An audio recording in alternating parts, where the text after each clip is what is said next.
Merry Christmas.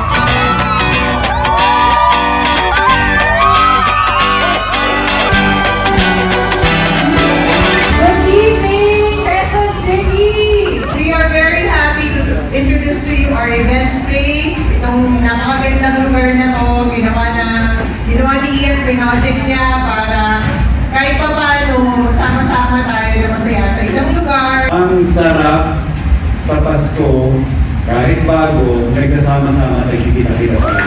Kaya wala kayong ibang gagawin. Today, tonight is kumilima.